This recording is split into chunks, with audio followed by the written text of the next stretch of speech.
Jamaica's just a small island, but the effect that its music's had on the whole of the world is immense.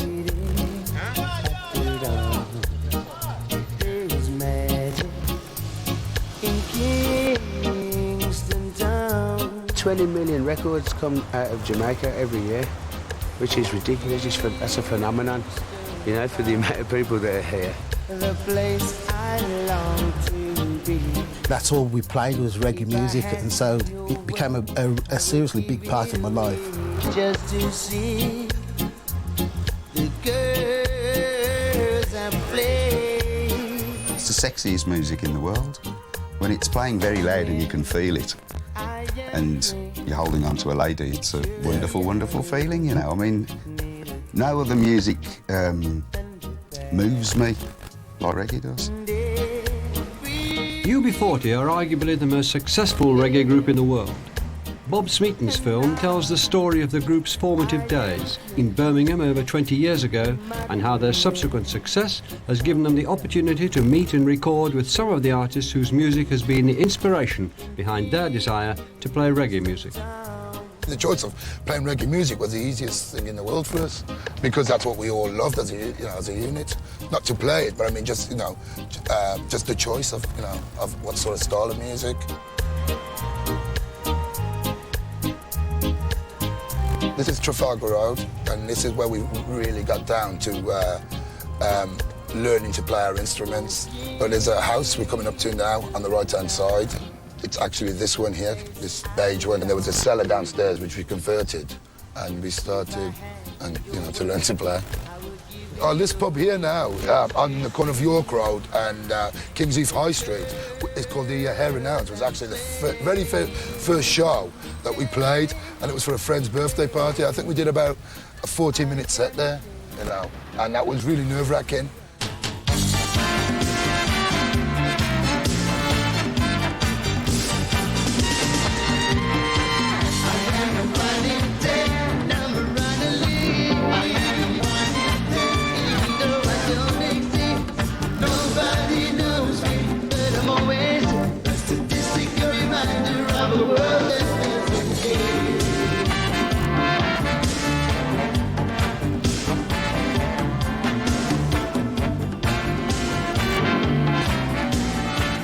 Can you remember your first introduction to reggae music? I didn't actually discover an existing form of music. I was listening to ska, which was Jamaican pop music. It was like American R&B, but twisted, turned around. And in fact, it was the same material, because almost everything that came out of Jamaica was a cover of an American song, an American R&B tune. So it was familiar in that sense, because it had the R&B feel to it, but it was the offbeat and the bass line,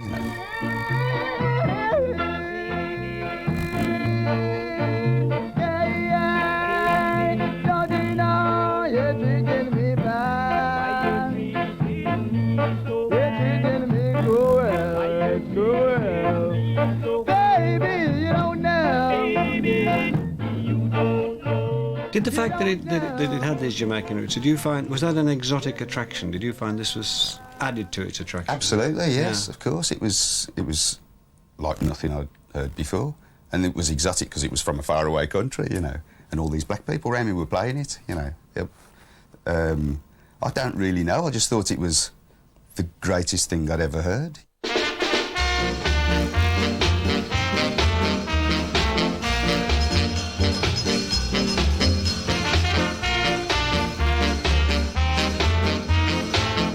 The immigrants who flocked to Britain in the late 50s, early 60s took their music with them.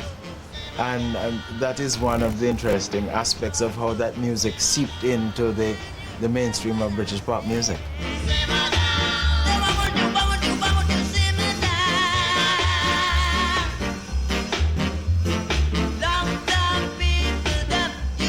All of a sudden there was a load of Jamaican kids in our neighbourhood, and then before you knew it, there was house parties every single weekend that started on Friday night, finished Monday morning. You just couldn't go anywhere in Birmingham without hearing it.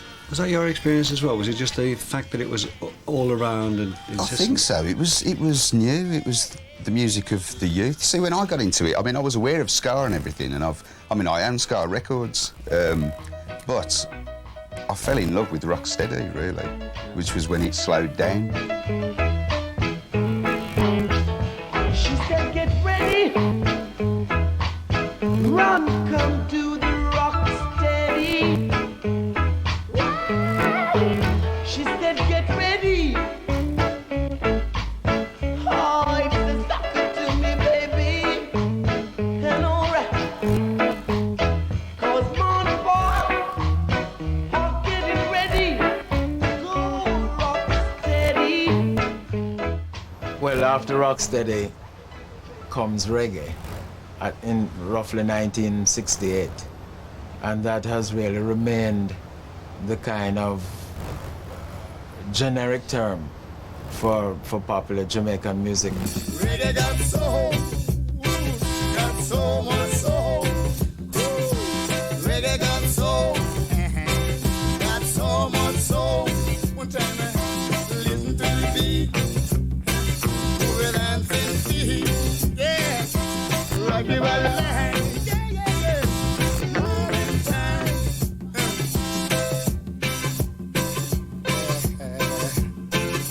Had you all been at school together? Had you known each other for quite a while? We went to school together, most of us, from the age of 11 sort of thing. But we found ourselves unemployed, and we were unemployed for 3 years, after being thrown out of school around about 15, 16. First year, of course, we wanted to get a job and couldn't in those times. We were the 1 in 10, I was the one. I was an apprentice electrician. Yeah, and we were the other 9, right? I got a deposit for a saxophone.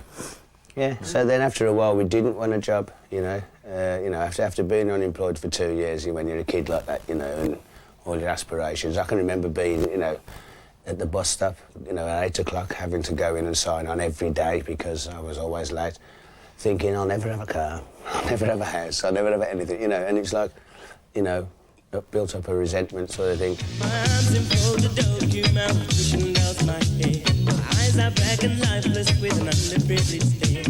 I'm the baker on the corner who no one's spare a dime. I'm the job that never learns to read, 'cause no one's spare the time. I am the 1 in 10, and I'm the runner lead. I am the 1 in 10, even though I don't exist. Nobody knows me, but I'm always there. Statistic reminder of a world that doesn't care. How did you decide to form a group? I mean, how did that come about? Ali got a criminal injuries compensation. He was glassed in the face on his 17th birthday with a pint glass.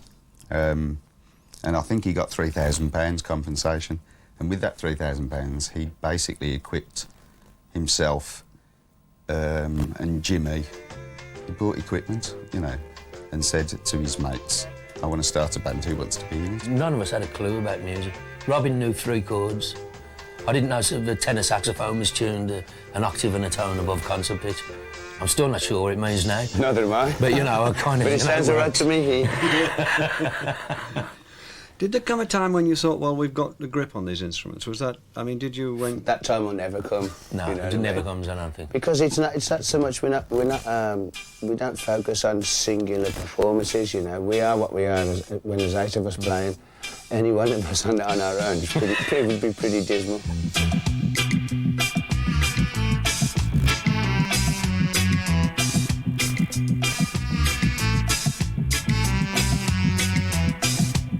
What sort of interest was there in the group when you started? We hyped the whole thing. Me and Brian used to make posters. Yeah.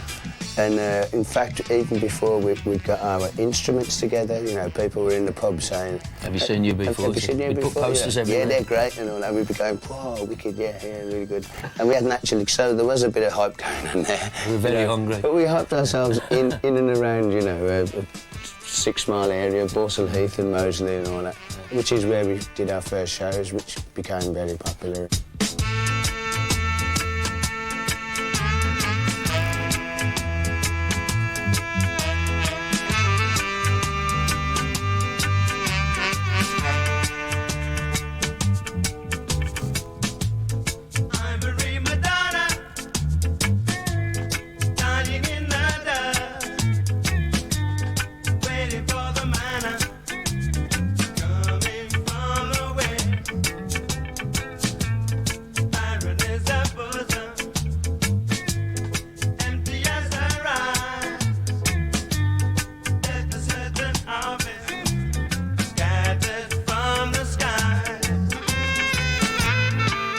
Did you feel from the start that you were going to reach an audience, or was it always? Oh yeah, we had it plotted out. We're going to do Top of the Pops, get a gold disc, and go on the Johnny Carson show. Right. And then Madison Square Gardens, of course. Well, and after that happened, what did you do next? We did it again. We did it again. And again, and again. Oh, we were very and confident. again. That's why we laugh about it, ourselves. I mean, we didn't think for a minute it wouldn't, nothing would, Really? We were very arrogant and very precocious. Where do you think that came from? Fear. Because we had nothing and we had to have something. You know, we knew each other, as we said, before we were a band. We knew each other's limitations, or we knew what we were good at, outside of the music. So that kind of gave us a lot of confidence, I suppose. We supported each other already. There was no room to become a star, kind of thing. We were all going to be stars.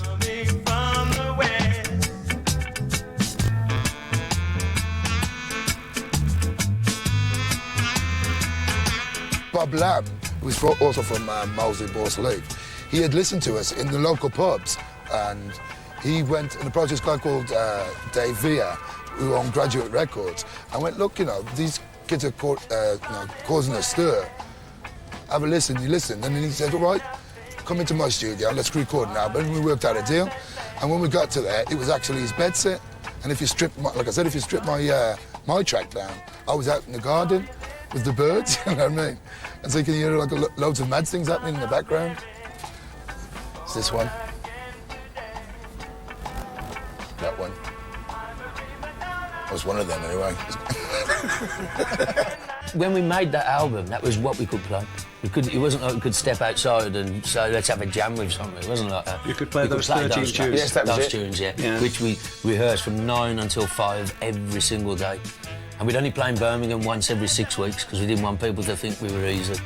This is the repertoire that we bought with our first album money. So we have a recording studio, so we can record anytime, anywhere. It's where they used to slaughter pigs, and then we had to come in and clean it up, get the pig blood off the walls and things. And as you can tell now, it's International Studios, 248-track studios, and top of the range stuff, computerized and everything. So anytime, day or night, we can come in and record.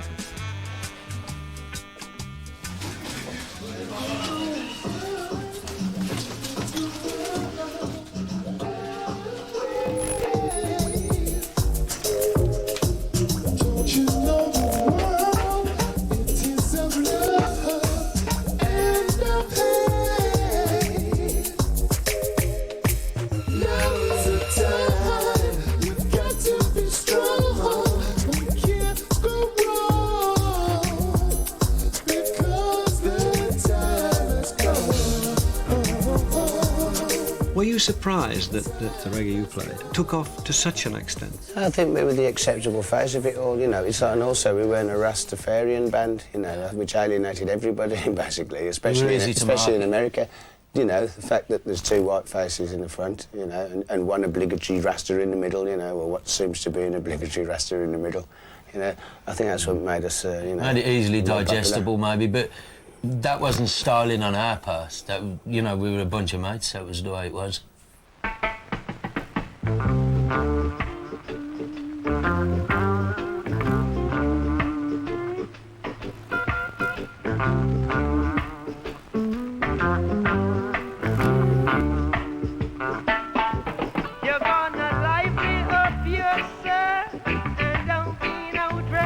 Can we just talk a little bit about, at this stage, about Bob Marley, because about a year after you had your first hit, Bob Marley died, of course. I mean, what did he mean to you two, Bob Marley?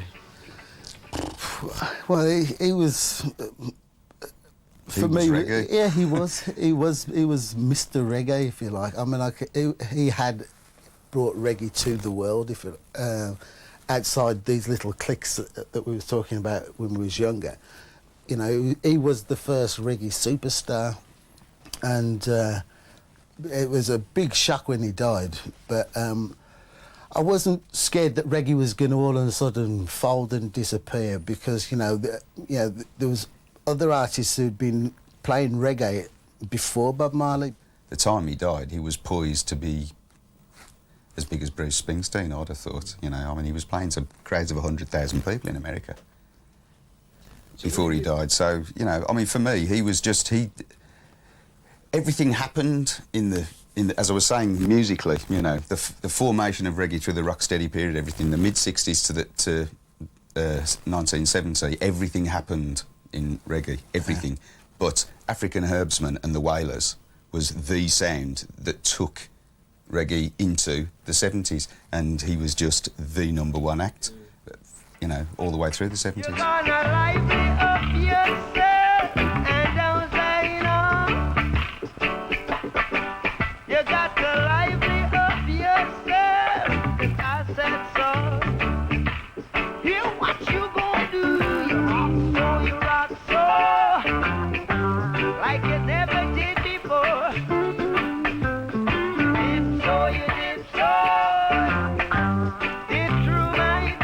I never met him, but I saw him when I was a kid, 1974 or something like that, at the Odeon. And it was like the closest thing to a spiritual experience that I've ever had. You know, I can say that, you know what I mean? It was like, it changed my life. Yourself, 'cause I said so. What you got that I don't know? I'm not trying to wonder why you act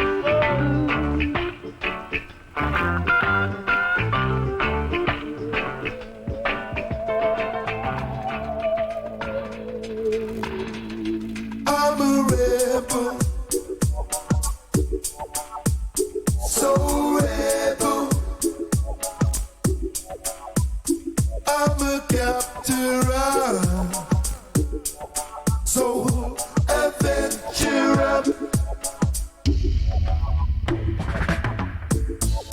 See the morning sun on the hillside. Not living good, yeah. You better travel wide. You better travel wide. Said I'm a living man. I got work to do. If you're not a bee children, then you must be blue. I said you must be blue. I'm a rebel, so rebel. I'm a capturer, so adventurer. Labour of Love was an important turning point for you, wasn't it? 1983. It was because it was you saying, this is what we want to do in a big way. That's why we called it Labour of Love, you know, and it was very successful. But you know, it's not difficult, I don't think, to make a Labour of Love album successful, because they're all great. They're all classics anyway. Every song to us were #1s. It's just that they're only #1 in a 12-mile circle. You know what I mean? Look, to us, they were classics. The fact that they didn't get into the major chart, or it wasn't really relevant to us. And it's like I say, 1, 2, and 3. They're all what we consider to be reggae classics. So that, you know, they should be popular. You've obviously met a lot of the people whose works you're recording. Our idols. Yeah. Yeah. So what's that been like? Mind blowing. Very emotional, Yeah. very emotional. I mean, you know, to meet these people and realise that... Can you give us an example or two? I met Winston Groovy last week, Yes, we did, yeah. which was, you know, wonderful. Yeah. I mean, you know, when I was a teenager, I used to Yeah, I met dance and cry to his records, you know. Well, that'll be reggae, and earlier I won, man.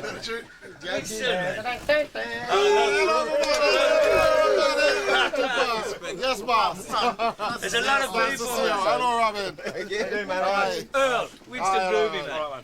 Wicked beers, man. One of the songs the group recorded on their first Labour of Love album was Winston Groovy's Please Don't Make Me Cry. During the making of this film, the group took the opportunity to invite him to their Birmingham studios to add his voice to their recording. I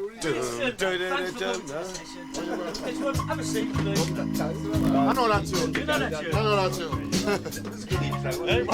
He's re-recorded that song several times, but my favourite is his original version. I love it to bits. And it just takes me straight back to being a kid, being interested in dancing and women, or girls. Girls and dancing were the most important things in my life at that time. This key's all right, isn't it? Yeah. Sing this key. Yeah, man, I couldn't change the key on him.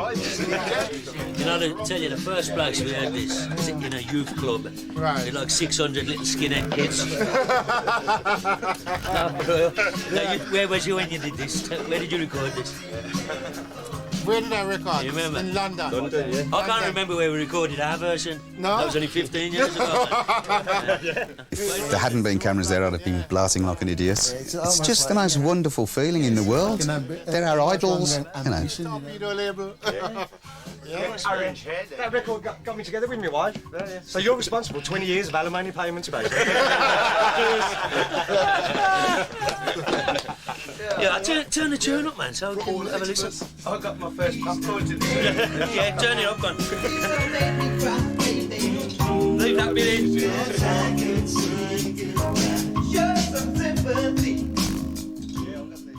Winston, just changing the tape over, man, but when it goes up next time, you want to sing?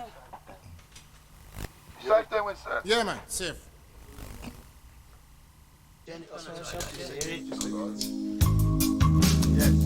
Go on, Winston.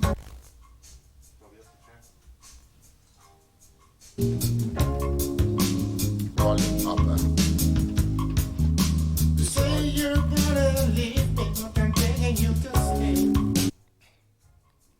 But baby, I can't get through anyway, yeah, no I can't. And when I wake up in the morning, if you are gone, little pretty thing, you know I'll be all alone. I'll be crying, please don't make me cry. 'Cause I can't say goodbye. Please don't make me cry. Because I know there'll be nothing left for me. No, all them good times we spent together. You said it was me and no other. But now you wanna make me feel pain inside. Darling, I know you're gonna make me cry. I'll be crying. Please don't make me cry. Please don't make me cry, baby. Because I can't say goodbye. Show some sympathy. Please don't make me cry. Because I know there'll be nothing left for me.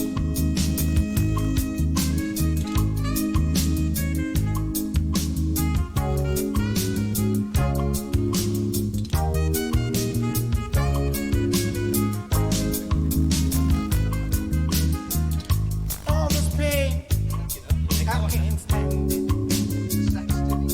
You're gonna leave this poor man on his own. Yes, you are. Oh, please don't make me cry. Please don't make me cry. of him like Otisy before. Sounds really Otis regularly. And it's obvious now. Just your texture and everything. Seriously, Otisy, yeah.